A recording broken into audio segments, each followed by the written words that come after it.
Ang kwentong ito ay hango sa totoong buhay. Mula ito sa isa nating kabayan na itago na lang natin sa pangalang Tasyo. Taong 1970. Basilan. Mariosep kayo. Nasaan ba ang mga magulang niya? Sabay pa talaga kayong nabuntis. Manang-mana sa nanay na basta na lang bumubuka ka kapag may lalaki. Mabuti sana kung papanagutan hindi naman. Pareho kayong perwisya. Wika ni Aling Melda. Umaga pa lamang, maingay na sa tahanan ni Mang Tasyo. Umuwi mula sa Maynila ang dalawang apo. Parehong buntis. Parehong tinakbuhan ng lalaki. Melda, unawain mo na lang yung mga bata. Hindi pa masyadong nahubog ang isipan sa realidad, kaya pagpasensyahan mo na lang. Mainam nga sa atin umuwi. Magagabayan at maaalagaan. Paula at Mena, pumasok na kayo sa kwarto. Magpahinga dahil masela ng pagbubuntis. Ako nang kakausap sa lola nyo. Wika ni Mang Tasyo. Kinukonsinti mo na naman ng mga bata. Tignan mo ang nangyari kay Cora. Sinuportahan mong maling gawain, kaya yung mga anak na tulad. Ano, magiging tanggapan ng buntis tong pamamahay natin? Inagrabyado na nga yung tao. Sinisermonan mo pa. Wala akong kinukonsinte. Nangyari na kasi. Alangan naman ipagtabuyan pa natin. Anong sasabihin ng mga tao? Ako nang bahala sa mga bata. Mas mabuti pang pumunta ka sa lungsod para bumili ng mga pagkain. Dumarami na tayo dito sa bahay. Ay nako, ewan ko sa iyong matanda ka. Kung ano man ang mangyari sa kanila, kargo mo. Konsentidor ka. Napabuntong hininga si Mang Tasyo. Hindi na pinansin ang himutok ng asawa. Naunawaan niyang nag-aalala ito para sa mga apo na ngayon ay humaharap sa pagsubok ng buhay. Kahit papano nagpapasalamat siya dahil sa kanila umuwi. Hindi sa ina na perwisyo ang hatid. Hindi marunong mag-alaga ng anak. Pagpasensya nyo ng matanda ganun lang talaga yon. Nga pala, hilutin ko ang tiyan nyo.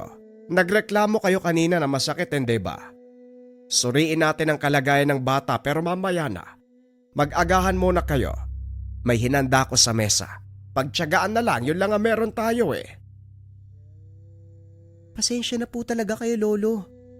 Wala kasi kaming ibang malapitan Hindi pwede kay Mama. Sumama sa ibang lalaki. Hindi namin nagustuhan yung ugali, sobrang manyakis kasi. Wika ni Mina. Lolo, hayaan niyo po. Pagkatapos kong manganak magtatrabaho ako. Ako po ang bubuhay sa atin. Wika ni Paula. Ako rin po. Kinontrata ko na yung dati kong amo. Pagkatapos kong manganak, papasok ako para may panggastos tayo. Hindi niyo na kailangang kumayod ni Lola. Sagot na po namin ni Paula. Ay kayong dalawa talaga, oo. Sa susunod nyo na isipin ang bagay na yan. Importante ang kalusugan at kalagayan ng mga apo ko. Yung nasa sinapupunan nyo. O siya, halina sa kusina na makakain. Pagkatapos ng salo-salo sapag, pinagpahinga sandali bago hinilot. Nakahinga si Mang Tasyo dahil walang komplikasyon ng pagbubuntis. Sadyang kinabag lang kaya nakaramdam ng pananakit. Epektibo tong haplas pampawala ng kabag. Gabi na kasi kayo pumunta rito kaya ganun Huwag na rin muna kayo maligo ng sobrang aga para makaiwas sa malamig na hangin. Binigyan ng tig-isang bote ng haplas ang mga buntis. Nilagay sa mataas na bahagi upang hindi madaanan. Pagsapit ng hapon nagtungo sa balon si Mang Tasyo. Siya lang mag-isa. Pero pakiramdam niya, may kasama dahil sa presensyang umaaligid. Umaktong hindi alam dahil kapag pinansin, magpapatuloy sa pakikipaglaro. Hindi nagtagal. Lumitaw ang itim na hubog ng tao sa unahan palipat-lipat ng direksyon, sumasaglit pa sa pagsampal sa matanda. Nainis na si Mang Tasyo nang maramdaman ang paggampas ng hangin sa pisngi. Katumbas ito na parang sinasampal. Hindi siya bumigay. Hinayaan hanggang sa naglaho. Pagdating sa tahanan, napansin ang bagyang pamumula ng muka. Kagad pinahira ng haplas. Nawala rin makalipas ang ilang sandali. Sinampal ka na naman ng engkanto, ano? Yan ang sinasabi ko sa'yo. Huwag mo nang dalhin ng matang dignom para hindi ka lapitan. Mamaya bumaliktad ang ulo mo eh. Masyadong malakas ang presensya ng gamit mo. Wika ni Aling Melda. Nang mapansin ang tangan ni Mang Tasyo, gustong kunin ng mga engkanto at nilalang bilang karagdagang lakas sa kanila.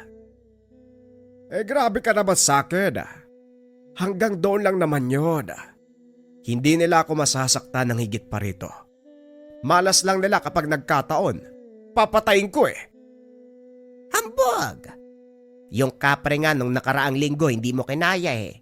Kung hindi ka nakaisip ng paraan, siguro pinaglalamayan ka na. Kahit sinong makakarinig iisipin ang sama mong asawa.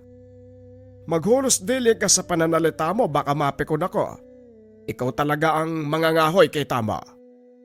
Huwag mo kong takutin, gurang. Kung ubos na ang panggatong, di hindi ako magluluto. Si Mang Tasyo na lamang ang umurong. Kapag ganito ang usapan, walang laban sa asawa. Nagtungo siya sa bakuran upang atupagin ang pagsisibak dahil malapit na rin ang oras ng pagluluto. Sa kalagitnaan, napansin ang anino ng nilalang nakasilip sa pagitan ng mga kahoy. May kalayuan ang pwesto, pero dahil sa tangan ng matanda, ramdam niya ang presensya ng aswang. Diretsong tingin sa bintanang tinutulugan ni Mina at Paula. Sa inis ng matanda, dumampot ng sinibak at saka binato. Sumapul ito sa nilalang. Nagalit. Nagmamadaling lumapit pero hindi magawang saktan si Mang Tasyo dahil sa tangan. Umatras na lamang ito at naglaho sa dilim. Duwag! Subukan mong bumalik dito. Itak na ang ibabato ko sa'yo. Pati mga apo ko pagdidiskitaan pa. Lolo, sino po yung kausap niyo? Wala namang ibang tao ah. Napalingon si Mang Tasyo kay Paula. May lumapit kasing aso, sobrang kulit. Ayun, tinaboy ko. Ay talagang lumabas ka pa, ano? Balak po namin ni Mina na maglakad-lakad. Ehersisyo po kumbaga. Baka kasi mamanas yung paa namin. Uso po yun sa mga buntis, hindi po ba? O siya, sige. Sasamahan ko kayo para masiguro ang kaligtasan nyo. Ay sandali lang Isasauli ko lang tong itak sa loob, bantayin nyo ako. Sa malapit lang sila naglibot. Hindi pumayag si Mang Tasyo na lumayo ang mga apo dahil nakaabang sa paligid ang mga nilalang. Hindi man nakikita ng mga buntis, pero tinataboy ito ng matanda. Nakikinig naman ng iba, pero may mga iilan na makulit. Sinusubukan ang pasensya ng matanda. Isang itim na figura ang lumapit kay Mina. Nagmamadaling umalis matapos usalan ni Mang Tasyo. Hindi tumigil. Bumalik ng bumalik kahit natatamaan ng bisa ng medalyon. Nang masagad ang matanda, ikinulong sa loob ng nyug. Lumawak ang ngiti ng antingero. Nagwawala ang elemento. Makulit ka kasi. Kaya mabulok ka dyan sa loob. Pagbalik ng tahanan, muli na namang nasubok ang pasensya ni Mang Tasyo dahil merong nakaabang. Inihipa ng dasal, nagunahan sa paglaho. Kinagabihan, itinaas ng antingero ang depensa at pananggalang sa buong tahanan. Kahit na itataboy ang mga ito sa simpleng salita, merong pa ring ayaw tumigil. Hindi mawala ang ngiti ni Mang Tasyo nang marinig ang sigaw ng mga nilalang. Nilagyan ng sabulag ang pangontra kaya hindi nakikita. Saka lang malalaman kapag lalapit na sa tahanan, isa-isang natunaw. Nakakaliw ang boses na mga ito ha.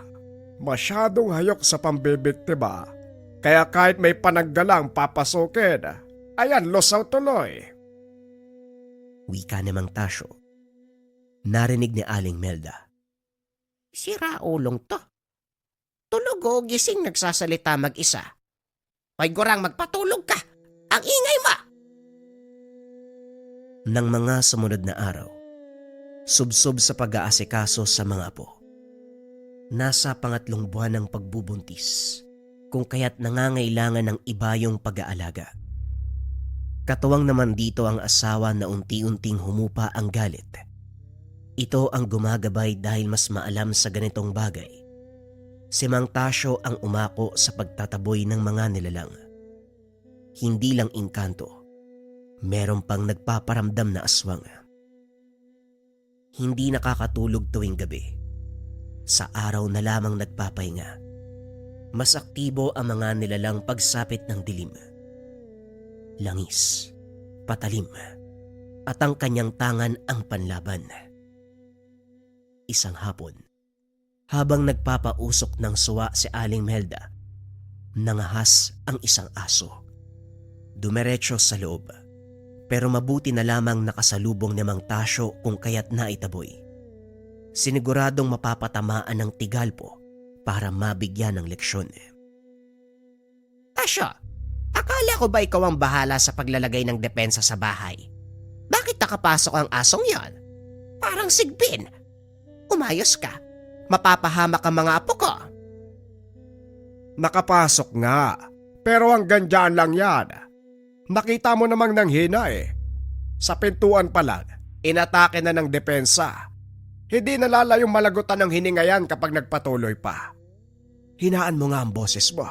Baka isipin ng kapitbahay, mag-aaway na naman tayo. Sinundan ng antengero ang aso. Naabutan nito sa kagubatan.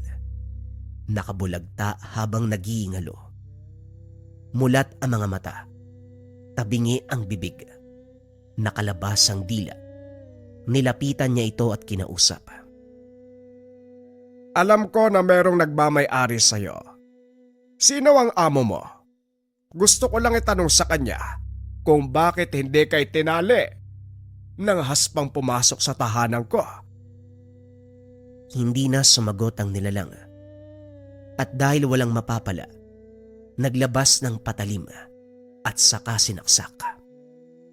Patay na ang nilalang. Dumistansya si Mang Tasyo. Inintay na merong lumapit. Ang ganitong uri ng nilalang ay merong nagmamay-ari. Hindi nabigo dahil makalipas ang ilang sandali. May dumating na matanda. Inilagay sa dalang sako ang katawan ng alaga at saka nagmamadaling umalis. Palihim na sinundan ni Mang Tasyo. Hindi niya kilala kung sino ang matanda, pero natunto ng tahanan. Hindi na siya nangahas na pumasok. Inilala ang kalagayan ng naiwan sa bahay. Bumalik bago pa may mangyaring masama. Nabutan si Mina na namimilipit sa pananakit ng tiyan. Kaagad inasikaso. Sa kabutiang palad ay umayos rin. Ganyan talaga ang pagbubuntis. Mapapadalas ang pananakit ng tiyan. Mamamanas ang binti. Minsan pa nga mahihirapang huminga. Ikaw namang Gurang, saan ka ba nagsususuot? Alam mong may kasama tayong buntis eh. Alis ka ng alis. Sinundan ko kasi yung aso. Mainam na yon para alam natin kung namatay ba o buhay upang makapaganda sa susunod na pagsalakay. Ay talagang hinihiling mo pa na sagurin tayo uli. Kapag ikaw nagbilang anghel, ikaw mismo ang ipapakain ko. Ang init naman ang ulo mo. Unawain mo kasing mabuti ang sinabi ko. Hindi yung basta ka na lang sumasagot. Ginagawa mo akong masama eh. Sandali, parang may tao sa labas. Puntahan mo nga, Gurang. Naroon sa punog yan, no? Magdala ka ng itak. Para sigurado. Wika ni Aling Melda. Matapos matanaw sa bintana ang anino ng tao sa hindi kalayuan. Pinuntahan ni Mang Tasyo. Naghabulan dahil tumakbo na ang tao. Una pa lamang ay duda na siya. Tama ang hinala dahil makaraan ang ilang sandali. Mula sa pagiging tao ay naging aso. Dinala siya sa masukal na bahagi ng kagubatan. Naalerto ang matanda. Kalaunan ay nagsimulang umatake ang nilalang. Taglay nito ang katawan ng dambuhalang aso. Pero ang muka, may hahalin tulad sa baboy. Nakalabas ang lahat ng ngipin. Nakatayo ang buntot. Matingkad ang tenga. Naghahabaan ang mga kuko. Walang humpay sa pagtulo ang laway. Nanlilisik ang mga mata habang nakatitig sa antingero. Agresibo at walang tigil sa pagsugod. Hindi naman nagpahuli si Mang Tasyo. Pinakitaan ng kalaw. Inilapat sa itak ang bisa ng medalyon. Sa bawat wasiwas, kahit hindi lumapat sa katawan ay umiepekto pa rin. Dito nagsimulang pumabor sa antingero ang pagkakataon. Nang mapansin ito ng aswang, nag-isip ng paraan pero hindi nakatakas. Paghagis ng patalim ay direktang tumagos. Nagpalit ng anyo bilang matandang lalaki. Nagmakaawa sa kanya. Pakiusap. Iligtas mo ako. Hindi ako dapat mamatay. Pakiyo! Hindi na nito natapos ang sasabihin. Tuluyang dalagutan ng hininga.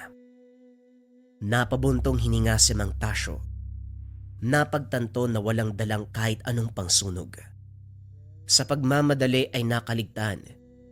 Itinali ang katawan ng aswang.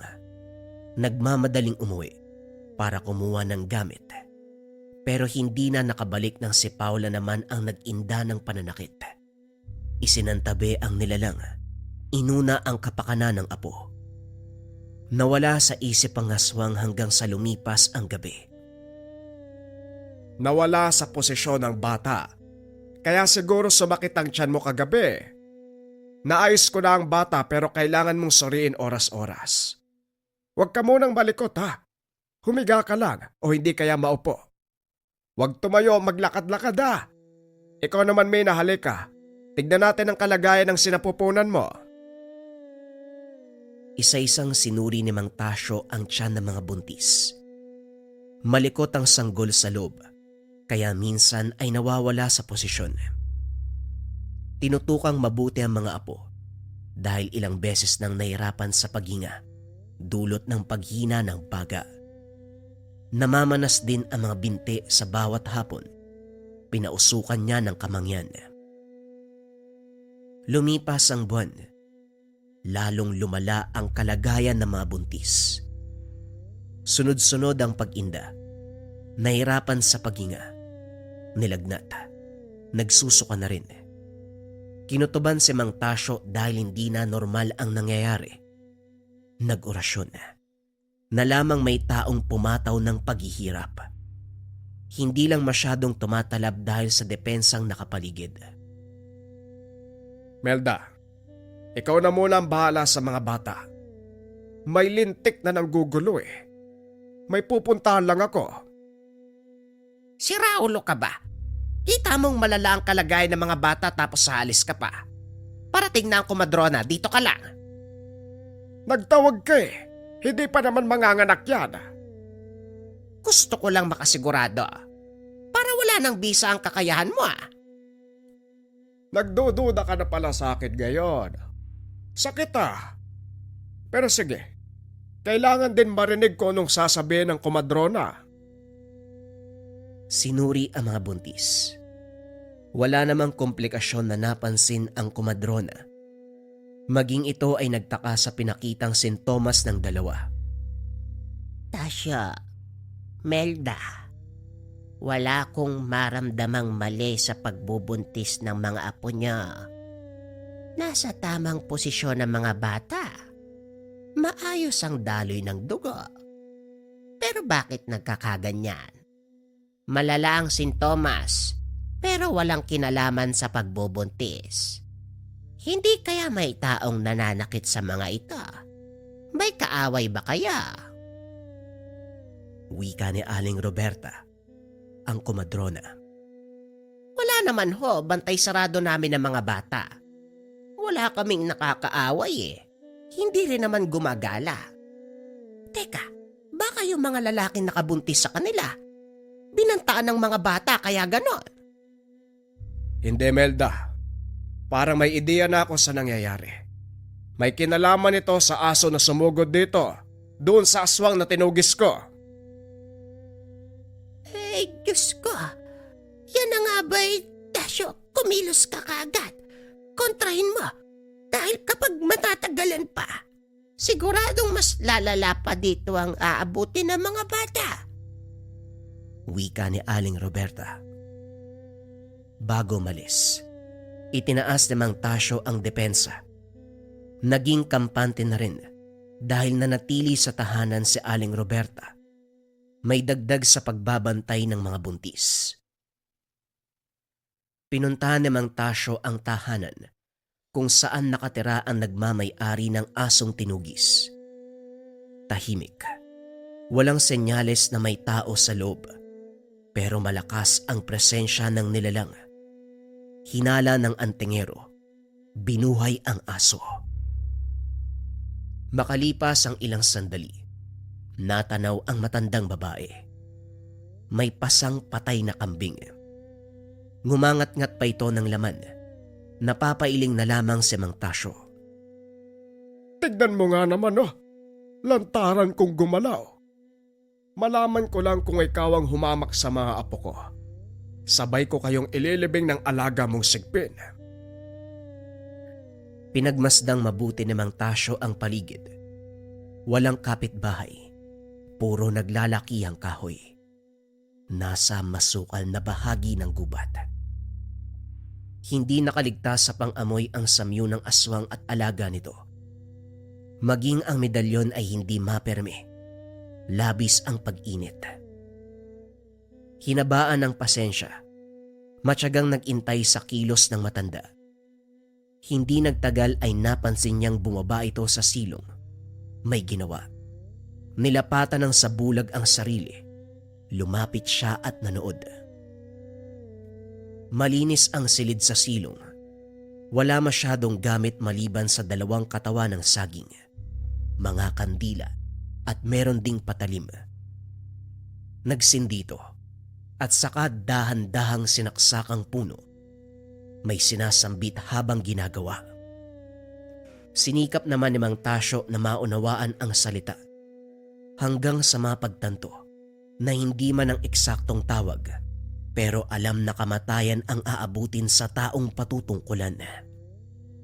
Napalingon si Mang Tasyo nang maramdaman ang pagkalmot sa likuran. Sa puntong ito ay muling nakaharap ang aso. Alisto ang manggagamot. Masyadong agresibo ang nilalang kumpara noon. Doble ingat. Ayaw munang matunugan ng may-ari nito na nagmamanman siya, kung kaya't dinala sa ibang bahagi ng gubat ang aso. Sugod ng sugod ang nilalang. Inilapat na ni Mang Tasyo ang bisa ng medalyon sa itak dahil hindi madadaan sa simpleng usalang kalaban. Hindi ka lang ginamot ng amo mo. Binigyan ka pa ng karagdagang depensa. Sige, itodo mo na ang atake mo. Sinalubong niya ito. Tinaga ng tinaga kaso nga lang nakakailag. Tumilapon pa siya ng matamaan. Nagmamadali ding bumangon para madepensa ng sarili sa muling pag-atake. Hindi nagtagal ay napatamaan din. Sunod-sunod na pagsalakay ang ginawa hanggang sa wala ng lakas. Paulit-ulit na tumagos ang patalim. Pinugutan pa ng ulo. Upang hindi na bumalik sa pagkabuhay, binuhusan ng langis at saka sinindihan. Sumiklab ang apoy, eksaktong natupok nang dumating ang may-ari. Nagmamadaling lumis ng daan si Mang Tasyo. Bumalik sa tahanan ng matanda. Winasak ang kagamitan. Dahil sa lakas ng hangin, maging ang bahay ay kinain ng apoy. Tignan natin kung saan ka tutuloy ngayon. Wala na ang alaga mo. Ang tahanan mo naman ay sunog na. Sigurado ko, maglalakwat siya ka sa kagubatan. Pati mga apo ko bibiktimahin pa. Antingero, hindi mo lang pinatay ang alaga at asawa ko. Maging ang aking tahanan ay winasak mo. Mabuti naman at nandito ka na. Pagmasdan mong maigi na maging abo ang bahay mo. Ngayong wala ka ng titirhan, wala ng kagamitan, wala ka na ring lakas. Hindi ko alam ang dahilan mo para hamakin ang mga apo ko. Pero isa lang ang sigurado, papatayin kita. Jesusa! Bagyang umatras ang matanda. Hindi inasahang makikilala ng antingero. Ngumiti naman si Mang Tasyo. Isa sa pinakaayaw ng katulad nitong aswang ay ang malaman ang totoong pangalan. Paano mong nalaman? Sino ka ba? Mamaya ka na magtanong. Sagutin mo muna ako. Ano ang naging atraso ng mga apo ko para patawan mo ng ganon? At saka, sino ang sinasabi mong asawa? Yung bang nangahas pagkatapos sumugod ng alaga mo? Pinatay mo ang asawa ko si Tibor. Walang yaka. Ako mismo ang papatay sa'yo. Muling nagpalit ng anyo ang ali. Dire-diretso sa pagsugod. Tinapatan siya ng antingero. Ang mahabang kuko nito ay walang tigil sa paghagupit. Kahit nahihirapan ay sinikap makaatake. Masyadong wais. Nakaisip ng paraan para malinlang si Mang Tasyo. Pagkatapos itong tumilapon, kaagad nagpalit ng anyo bilang bayawak. Hindi napansin dahil nakasiksik sa mga halaman. Inakala pang nakatakas, pero dali-daling sumugod ng malingat ang antingero. Kaso nga lang sa puntong iyon, nakataas na ang depensa sa katawan. Kung kaya't tumilapon uli, pagkatapos tamaan ng bisa, bumagsak. Bumalik sa orihinal na anyo. Masyado kang kumpiyansa.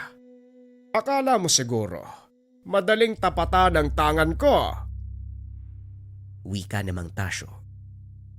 Paikahay kang naglakad ang aswang. Muling bumagsak. Bumalik ang wangis bilang tao. Gusto kong sumbatan ng nanay mo. Maladyos yung pangalan mo pero demonyo ka. Gagapang ka na lang ba? Baka gusto mo tulungan kitang bumangon. Mapatay mo man ako ngayon. Sisiguraduhin kong babalikan kita. Gaganti ako. Papatayin kita.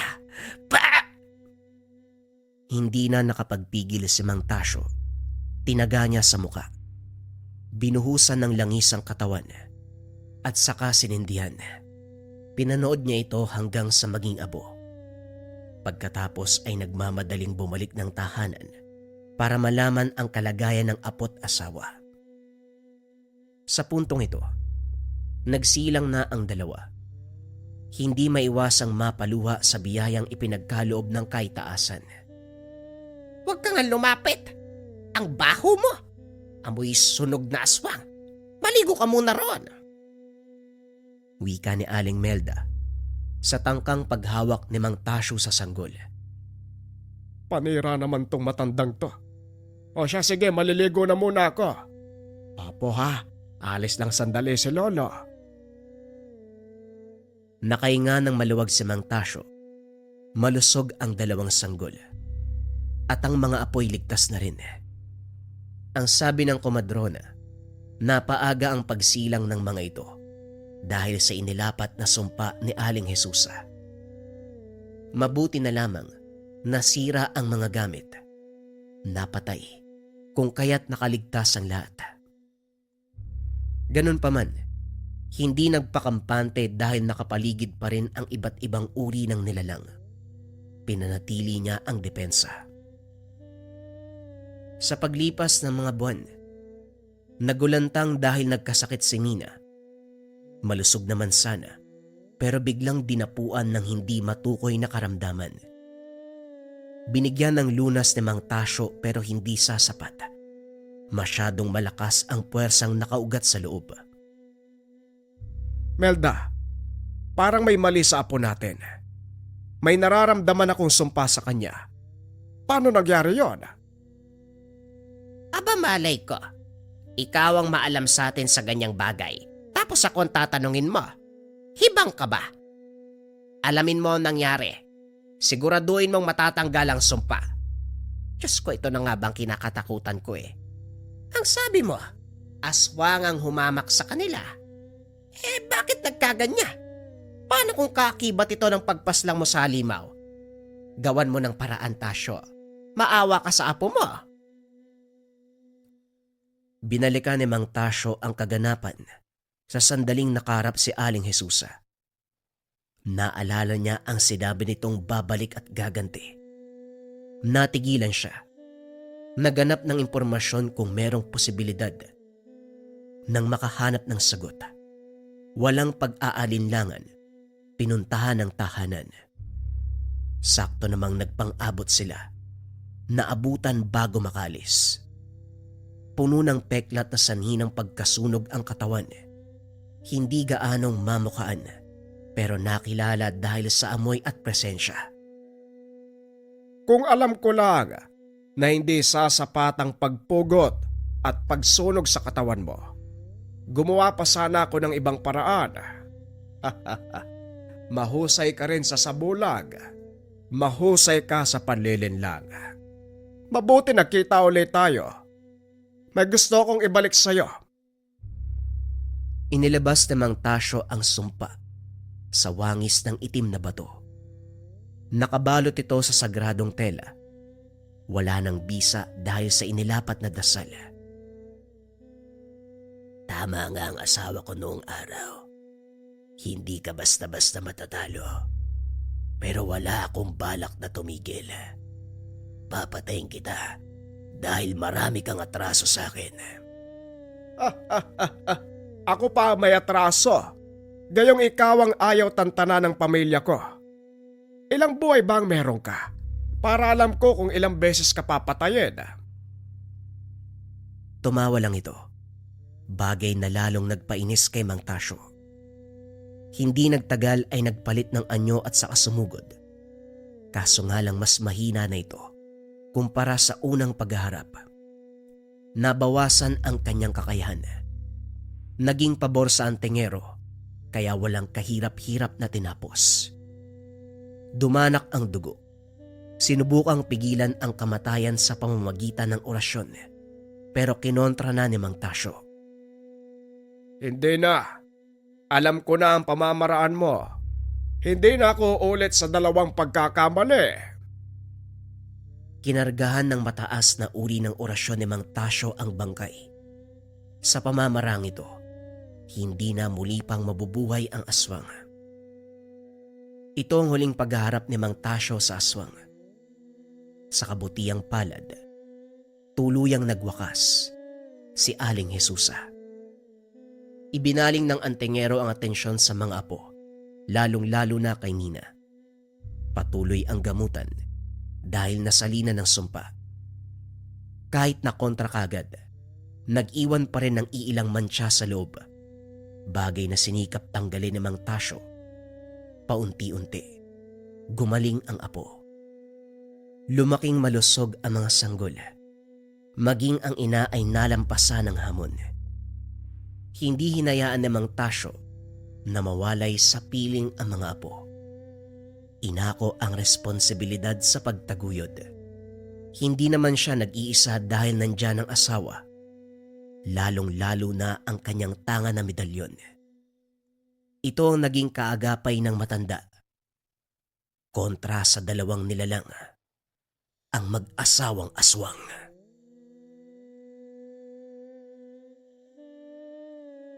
Ang kwentong ito ay hango sa totoong buhay. Mula ito sa isa nating kabayan na itago na lang natin sa pangalang Raquel. taong 1970. Capiz. Madaling araw pa lamang naghahasa na ng patalim si Mang Gregor. Pagkatapos ay sisimulan ang pagkatay sa nakalatag na karne sa mesa. Karning hindi sa anumang hayop, kung hindi sa nilalang. Matagal nang ginagawa ni Mang Gregor ang ganito. Lilipas lang ang ilang buwan. Meron na namang hahandusay sa mesa, nayari sa kahoy at kawayan. Sa katunayan, may naghahatid lamang sa mga ito sa kanyang maliit na katayan. Ang dalawang binatang mga anak ang tagahuli. Siya lamang ang kumakatay. Tay, meron po kami nahuli ni Kuya Rico. Asbo na masyadong agresibo. Nagkasubukan pa nga ng lakas pero sa bandang huli, napas lang din namin eh. Wika ni Raquel sama. Ibinagsak sa kabilang mesa ang bangkay ng asbo. Malaki. Nagtamo ng maraming saksak sa leeg at tiyan. Sinuri ni Mang Gregor. Inusala ng dasal upang masiguradong hindi na mabubuhay. Inilabas ang punyal at saka itinarak sa puso. Tay, tutulungan ka ba namin? Hindi mo pa natapos yung naon eh. Pwedeng kami na yung kumatay nito. Kaya naman namin ni Raquel eh. Wika ni Rico. Wala ba kayong tulog kaya magpahinga muna kayo? Ako nang bahala dito. Parang hindi niyo ako kilala. Kahit ilan pa yung ibagsak niyong karne, kayang-kaya kong katayin. Sige po tay, sumasakit na nga yung mga mata ko kasi wala pang tulog eh. Kung may kailangan po kayo, gisingin niyo lang kami. Wika ni Rico. Nagmano muna sila sa ama bago lumabas ng katayan. Nang si Mang Gregor na lang mag-isa, ipinagpatuloy ang pagkakatay. Tinapos ang naunang karne. Sinunod kagad ang asbo. Habang inaalis ang lamang loob, bumungad ang daliri ng tao na hindi natunaw. Kung tutuusin, hindi na bago ang ganito. Dahil magmula ng umpisan ang pangangatay, palagi nang nakakakuha ng parte ng tao sa loob ng kakatahing karne. Tinitipon ng mga ito dahil ililibing pagkatapos. Ang pinugot na ulo ay binalatan hanggang sa bungo na lamang ang naiwan. Idagdag pa sa pagkakatuog sa kawayan kasama ng iba pang koleksyon. Pagsikat ng araw, nagtungo sa likod ng bahay upang ilibing ang parte ng mga tao. Sa kalagitnaan, dumating ang kumpare na isa ring mangangatay, kaso nga lang karne ng baboy at baka ang tinatadtad. Paring Gregor, pagkatag umaga. Oh, ang aga mo naman yatang nagukay. Anong meron? Wika ni Mang Irne. May nahuli lang na daga. Nilibing ko kaysa itapon kung saan-saan, mangangamo yan eh. Napaga kaya ta? Itatanong ko lang sana kung may gagawin ba si Raquel mamayang hapon. Magpapatulong sana ako sa pagkatay eh. Maraming baboy na bibili ng suki ko, kaya kailangan ko ng dagdag tao. Hindi ko alam. Ang mga bata ang tanungin natin. Halika, pasok ka sa bahay. Gising na ang magkapatid ng mga sandaling iyon. Pagkatapos magkasundo, umalis na rin si Mang Irne. Bandang hapon, si Rico na lamang ang naiwan sa tahanan. Umalis si Raquel para tumulong sa pagkatay. Samantalang si Mang Gregor umakyat ng bundok upang mangahoy. Habang naglilinis ng bakuran, nagulat na lamang sa pagbungad ng matandang pulubi. Ngumiti ito pero biglang nahimatay. Nag-alangan sa paglapit dahil sa tindi ng amoy. Saktong bumalik ang ama dahil may kailangang kunin. Nang nasa malapitan na si Mang Gregor, naramdaman ng pulubi ang presensya nito. Naudlot ang pagdadrama. Bumangon at nagmamadaling umalis. Kamot ulo itong sinundan ng tingin ni Rico. Lakas ng tama. Naimatay tapos biglang kumaripas ng takbo. Natakot yata sa inyo, Tay. Marunong sa pakikipaglaban sa anumang klase ng nilalang si Rico, pero kulang pa ang kakayahan upang tukuyin ang pagkatao ng nakarap. Kaya wala itong ideya na ang pulubi ay isang aswang. Mabuti na lang kamo. May nakalimutan akong dalhin. Dahil kung hindi, baka may masamang nangyari sa'yo. May dugong aswang yon. Bigo ka lang kilalanin eh.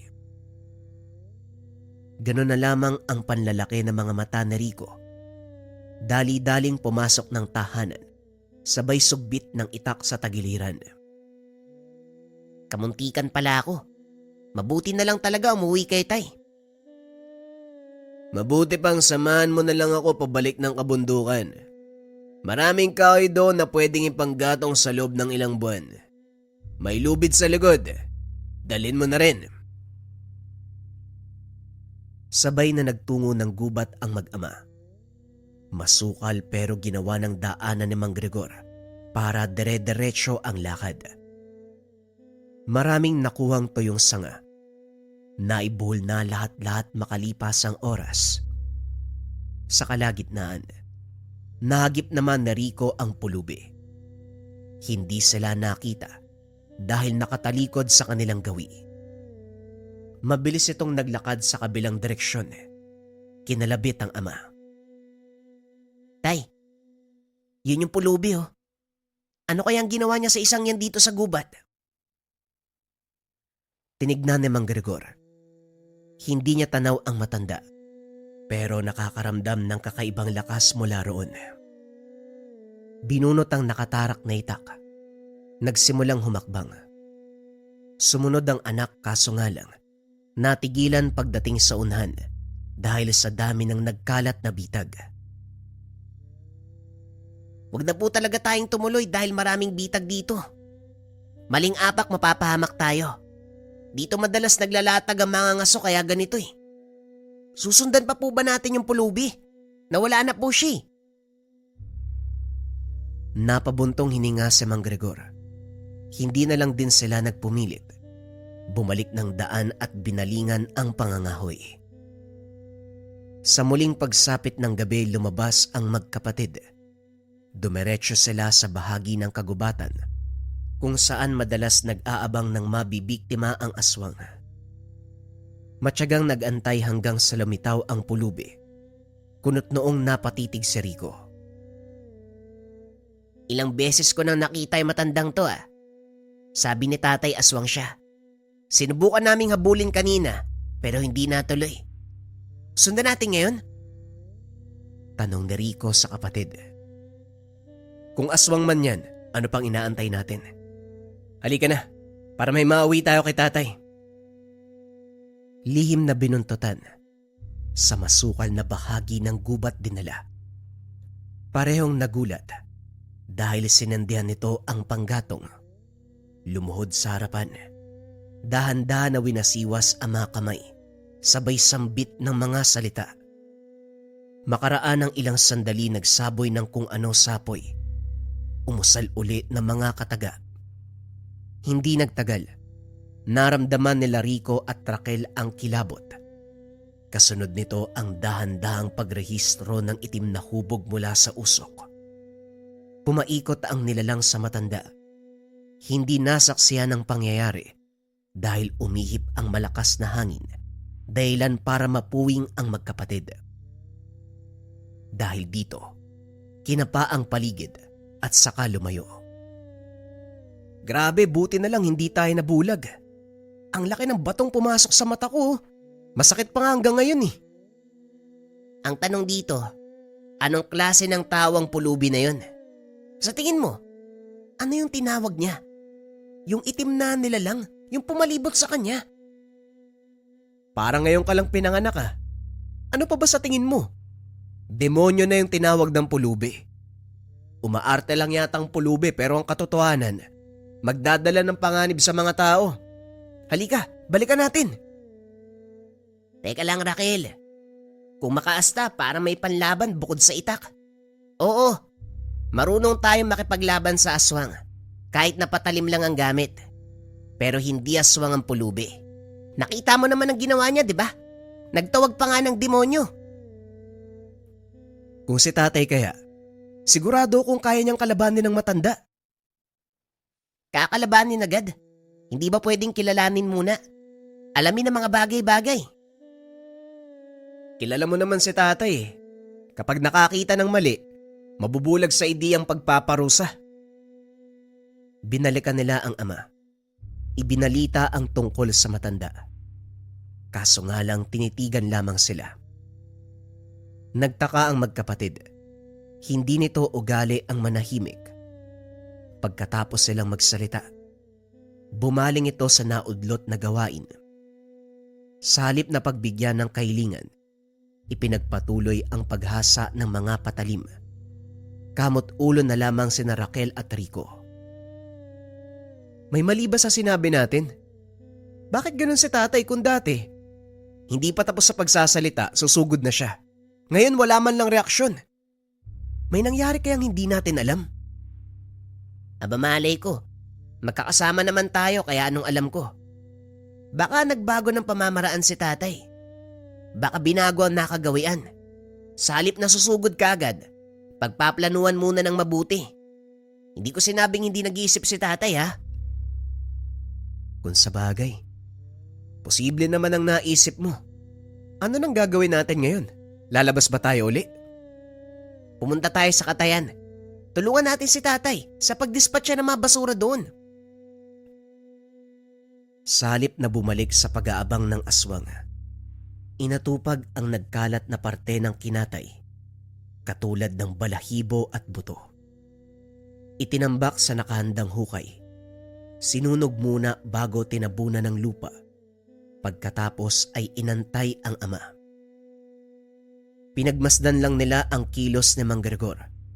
Kasalukuyang tinatadtad ang kalahati ng asbo na hindi natapos sa nagdaang gabi. Hiniwa ng pinong-pino, giniling ang iba. Pagkatapos ay inipon sa isang lagayan. Nakailera sa tabi ang mga garapon na pinagsidla ng laman. Tumulong sila sa pagbabalot nito. Dahil sa susunod na balik ng kaibigan, dadali ng mga ito, ihahatid sa patutunguhan. Sa katunayan, nagsisilbi lamang ng mga ngatay ang mag-ama. Ang nilalang na makakatay ay binabalik sa kani-kanilang angkan, pero ginigiling ang laman. Magsisilbi itong paalala sa kasamaang dulot sa mga tao. Sa kabutiang palad, wala pa namang naganap sa kanila para gumanti. Naging kampante ang mag-ama, kaya pinagpatuloy nito ang gawain. Nung huli kong punta, naghukay kayo. Ngayon ding nakabalik na ako. Kumusta pala ang buhay rito? Wika ni Mang Dado sa magkapatid. Dali-dali namang sumalubong sina Rico at Raquel para magmano. Parang mas tumitindig tayo ngayon, Tiyo. Ang gwapo ah. Ang tagal niyong nawala. Alalang-alala kami. Gusto ka sanang hanapin ni tatay eh. Pero nagpalipas pa muna ng ilang araw. Kung bukas hindi ka pa nakabalik, siguradong hahanapin ka na namin. Ano po bang nangyari? Nasaan ba ang tatay mo? Mainam na pag-usapan nating lahat. Doon tayo sa loob. Naging masinsinan ang naganap na usapan. Tinalakay ang lahat ng ginawa, lalong-lalo na ang pangangatay. Ang huling binisitang angkan, nagkaroon ng ideya sa kanilang kilos. Hindi kagad umuwi si Mang Dado para hindi masundan. Mukhang dapat muna tayo magpalipas. Ipagpaliban muna ang operasyon. Hindi ko alam na ang kana na huli nating aswang ay may matindi palang galit sa mga albularyo at maggagamot. Lalong-lalo na sa manunugis. Ayon, pagkatid ko ng regalo, yung giniling na laman ng kaanak, sumabog ang galit. Hindi ako nagpakita, pero meron silang pamamaraan eh. Natunto ng dinaanan ko. Kaya lumihis ako muna para iligaw. Kaya nga ako natagalan sa pagbalik eh. Wika ni Mang Dado. Kung gano'n, itatapon muna natin yung nasa garapon. Mangangamoy yan kapag tumagal pa. Rico, Raquel, kayo na ang bahalang mag-dispatcha sa mga laman. Habang ginagawa ng magkapatid ang inutos, nagpatuloy sa pag-uusap ang magkumpare. Pare, maiba tayo ha.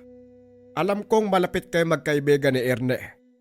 Pero sana, wag mo nang ipairam ang mga anak mo. Hindi naman sa pangengialam, pero masama ang kutob ko sa kanya. Noong umalis ako para maghatid ng regalo sa angkan ng nakatay nating aswang, nakita ko siya. Nakikipag-usap sa isang matanda na may dugong, alam mo na. Pinakiramdaman ko rin siya. Parang merong nakaugat sa kaloob-looban. Ang punto ko lang, makaiwas tayo sa posibleng mangyari. Mahirap na kapag nahuli tayo. Napatitig si Mang Gregor sa kumpare. Napatango na lamang dahil kung tutuusin, ito ang may mas alam pagdating sa ganitong bagay, lalo pat isang antingero at orihinal na manunugis.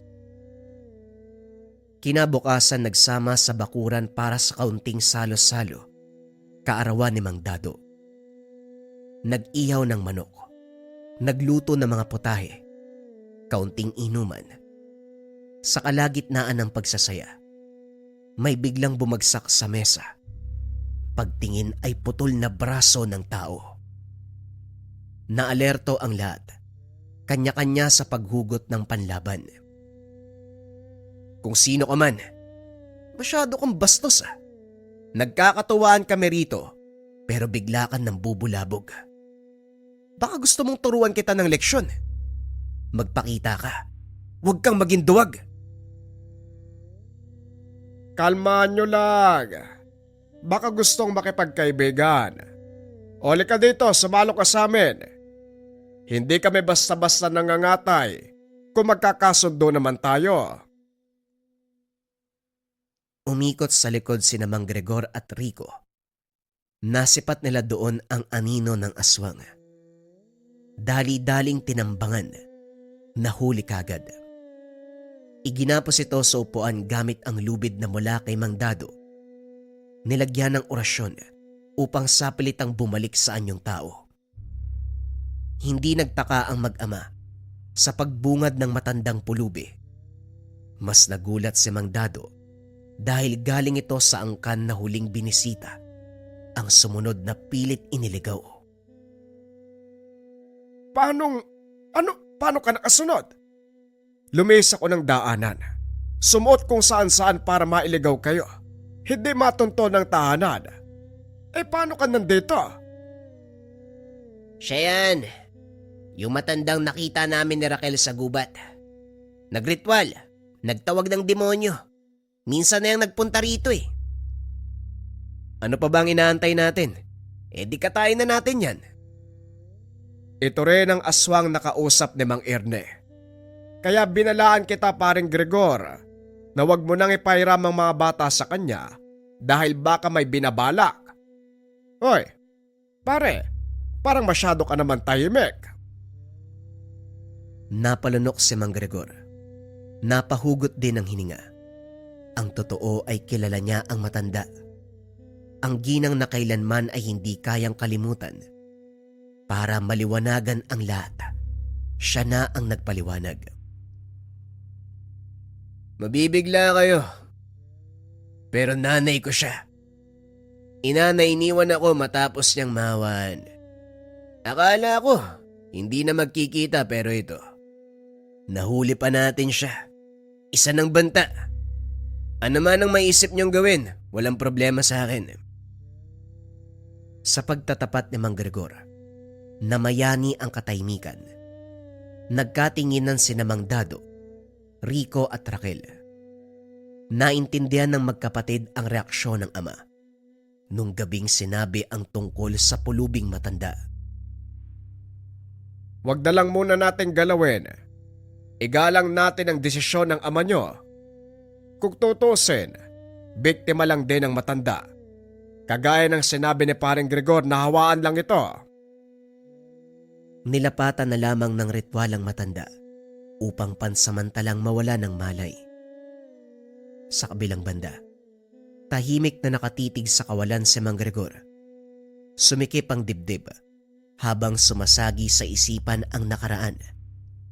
Kahit ngayong matanda na, meron pa ring pangungulila sa ina. Gayunpaman, matagal na ring tinanggap ang katotohanan na hindi na ito babalik sa normal, lalo na ang posibilidad na tutugisin. Tay, hindi ko alam na ganun pala ang kwento. Kung ano man ang magiging pasya nyo, susuportahan po namin. Kung tutuusin, lola namin siya. Opo, tay. Ipagamot po natin si Lola.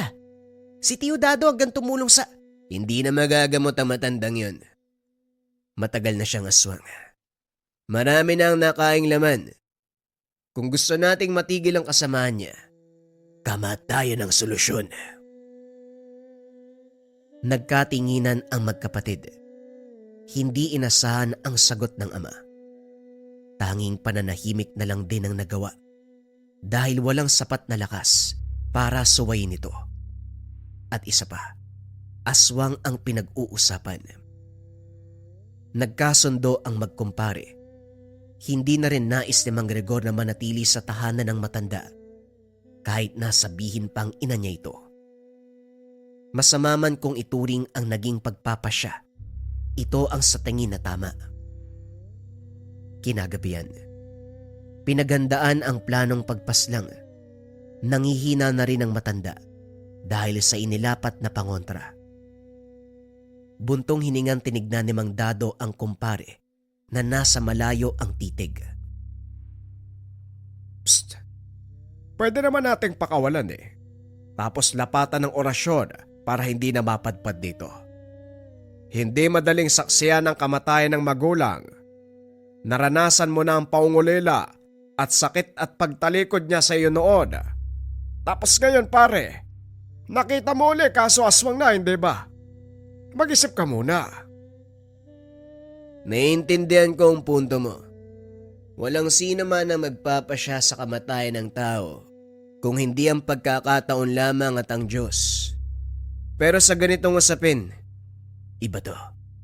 Kung papakawalan natin siya, malaki ang tsansang babalik lang siya sa nakagawian. Papatay at mambibiktima. Anak niya ako. Ina ko siya.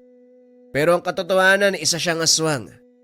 Hindi natin pwedeng baliwalain. Napabuntong hininga si Mang Dado. Bumalik sa pwesto. Kumuha ng patalim. Hinanda ang dasal na siyang tatapos sa matanda. Sinimula ng proseso dahil nangihina na rin. Walang kahirap-hirap na winakasan ng buhay. Nagtamo ng saksak sa liig at dibdib. Pinutol ang mga ugat upang makasigurado. Pikit mata si Mang Gregor. Bumigat ang dibdib. Ngunit nagkaroon ng kapayapaan sa isipan dahil hindi na mahihirapan ang magulang. Agresibo man ito bilang aswang, pero mababakas sa mga mata na hirap na hirap. Sa pagkakataong ito, hindi kinatay ang katawan. Ginalang bilang tao. Binihisan. Inayusan. Binigyan ng maayos na libingan. Pinagluksaan. Kagaya ng normal na yumaong nakaburol. Pansamantala munang itinigil ang operasyon na pangangatay ng aswang. Makalipas ang ilang araw saktong nakabawi sa pangyayari, meron silang sunod-sunod na natanggap. Mga putol na parte ng tao, parehong-pareho sa pamamaraan ng pagbabalot na ginawa nila sa paghatid ng kinatay na laman sa angkan ng nahuling aswang. Nakatunog na sila. Binabalik sa kanila ang ganitong gawain. Paring Dado, nagkaroon na ng resulta ang operasyon. Parang nagkasundo na maangkan. Gumaganti sila sa paraan natin. Huwag kang mag-alala. Wala tayong uurungan. Total gumaganti na sila eh. Kung hindi sila mambibiktima, wala tayong makakatay. Lumusob ka mo sila dito para sabay natin silang iligpit. Alisto ang magkapatid. Si Rico ang nakatingin sa bakuran. Si Raquel naman ang nagbabantay sa likod. Ilang sandali pa, nabulabog ang lahat sa sunod-sunod na pagbagsak ng bagay sa bubong. Ang bahaging nipa ay nawasak. Lumusot ang putol na bahagi ng tao. Dali-daling lumabas si Mang Dado at Mang Gregor, pero walang naabutan. Masyadong malinis ang paligid para makahanap ng aswang. Sinusubukan nila tayo. Maging alerto ang lahat. Talasan ang paningin at pandama. Dahil baka susugod na lang sila ng biglaan. Lumipas ang ilang araw bago merong nambulabog. Sa pagkakataong ito, malaking kahon ang pinadala, puno ng dugo. Parehong napabuntong hininga ang magkumpare. Sinasagad na nila ang pasensya ko. Kaunti na lang, ako mismo maghahanap sa kanila. Saang sakop mang magtago mga yan, pupugutan ko sila ng ulo. Gamitan mo ng ritual. Hanapin natin sila bago pa lumala ang mga pakulo. Yan din ang naisip ko eh. Sisimulan ko ang ritual. Humanda kayo dahil sila ang papalapitin natin. Nasa bakuran si Rico at Raquel. Bantay sarado ang paligid. Kagad tinignan ang bahaging kumakaluskos. Habang tumatagal bumibigat ang hangin, sinakop ng nakakasulasok na amoy. Sinundan ang direksyon ng pinagmulan. Bumungad ang parte ng tao sa damuhan. Rico, punta mo sina tatay. Mukhang nandito na sila. Binaybayang damuhan kung saan may bakas ng dugo. Pagdating sa unahan, hindi makapaniwala sa bumungad. Grupo ng mga aswang na wangis ng aso. Nakailera ang mga ito. Nakahanda sa pagsalakay. Ilang sandali pa, lumabas ang isang matanda. Kumusta bata? Hindi ko alam. Malaki na ang apo ni Gloria. Ikaw rin yung asintadong dumalis sa kaanak kong asbo. Pinadala niyo ang laman bilang regalo. Maging si Gloria ay pinatay niyo rin. Mga walang awa, walang iya. Maging kadugo ay pinapaslang. Sino ka ba? Ano bang alam mo sa nangyayari? Mahina ba ang kukote mo? Intindihin mo ang sinasabi ko, bata. Nga pala, nasa ng magaling mong ama? Yung pakialamerong antingero. At bakit? Anong gagawin mo? Sasabihin ko lang ha. Isang pagkakamali na hamunin sila. Nagsanib puwersa si tatay at tiyo. Tumawa ang matanda sa sagot ng binata.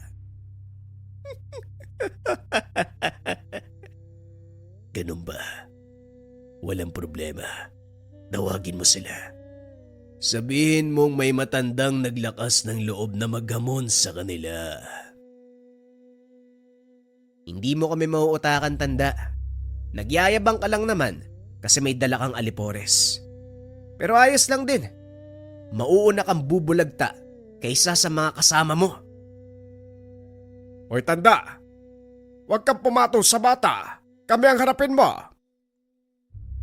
Wika ni Mang Dado nakakarating lang. Nakasunod si Mang Gregor. Nagulat nang makita ang matanda. Tignan mo nga naman. Nagkita tayo sa wakas, Gregor. 7 anyos ka pa lang siguro nung huli kitang makita. Maraming taon na ang lumipas. Matanda ka na ngayon. Ito ba ang mga anak mo? Mukhang matapang sila. Hindi ko alam ang pangalan mo pero kilala kita. Ikaw ang pesing nagyanggaw kay Nanay Gloria. Nang dahil sa'yo naulila ako. At ikaw rin ang dahilan kung bakit napas lang namin si Nanay. Lahat kasalanan mong hayop ka eh. Ganun ba? Hindi ko nakasalanan na madaling malinlang si Gloria. Pero para malaman mo, mahusay siya sa pambibiktima. Siya nga ang mas maraming nauwi sa tahanan ko kumpara sa iba ko pang nasasakupan. Kaso nga lang, hindi ko na siya mapakinabangan. Pinatay ng sariling anak. Bumigat ang paghinga ni Mang Gregor. Humigpit sa pagkakahawak ng itak. Kung ganon, ikaw pala ang sumira sa buhay ng ina ng kaibigan ko. At kung hindi ako nagkakamali, ikaw ang nagpapadala ng katawan ng tao dito sa tahanan. Matalino ka rin pala. Kaya siguro, nauhuli mo ang lahat ng aswang natutugisin. Naturuan din ang tamang pamamaraan ng mga binata. Tignan natin kung magagamit niyo ang talinong yan. Walang pasabing inutusan ng matanda ang aso na sumugod. Alisto ang lahat. Sinalubong ng taga kaso lang nakakailag. Napuruhan si Rico ng matamaan ng kalmot sa muka. Dali-daling inutusan ni Mang Dado si Raquel. Asikasuhin ang kapatid. Ako nang bahala sa pesteng to. Pare Gregor, ilayo mo na ang mga bata. Sabay nating lalabanan. May atraso din sa akin na matandang yan. Masyadong mataas ang tingin sa sarili. Baka mapahiya kayo. O siya mga bata, sugurin ang dalawang yan. Pagpira-pirasuhin ang katawan. Pasimpleng naupo sa tabi ang matanda. Hinayaan ang kasamang aswang na sumalakay.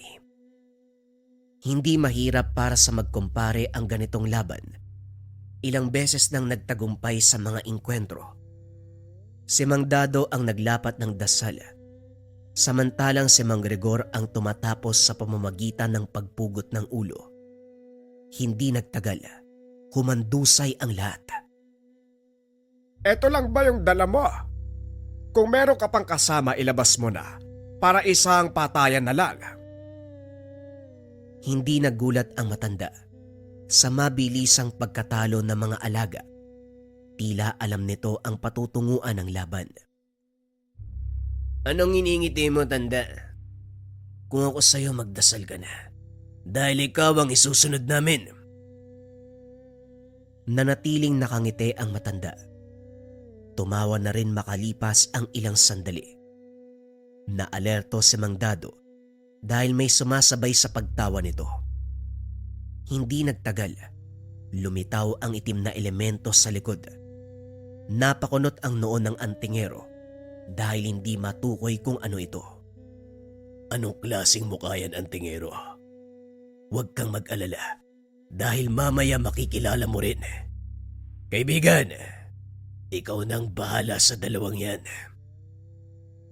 Sumugod ang elemento pero hindi magawang makalapit. Sa unang pagkakataon inilabas ni Mang Dado ang tinatangang gamit. Inihagis dito, dahilan para mapadaing at maglaho. Napatayo ang matanda, hindi makapaniwala sa nangyari. O ikaw naman ngayon ang nagulat. Masyado ka kasing mayabang eh. Tignan mo, ikaw rin ang kinain ng sariling salita. Sandali lang. Bakit ganong kahina ang gabay kong elemento? Gloria, pinakailaman na naman ni Gloria. Buwisit na matanda, sinira ang plano ko. Kunot noong napatitig si Mang Gregor sa matanda. Nagbalak pa itong tumakas pero hindi nagawa ng tagain. Humandusay ito. Tumalsik ang dugo mula sa nabiyak na ulo. Ibinuhos dito ang galit. Tinaga ng tinaga hanggang sa mahiwalay ang bawat parte ng katawan. Muling nagbukas ang katayan ni Mang Gregor kung saan ang bangkay ng matanda at ng mga asong halimaw ang kinakatay. Balik sa nakagawian, maayos na inilalagay sa garapon ang tinadtad na laman. Kagad inihatid ni Mang Dado sa balwarte ng yumao. Kung ganun pala, mabuti si Lola Gloria sa atin. Yung tinawag niyang demonyo, gabay pala ng matanda. Hindi namin nakita kung anong eksaktong nangyari.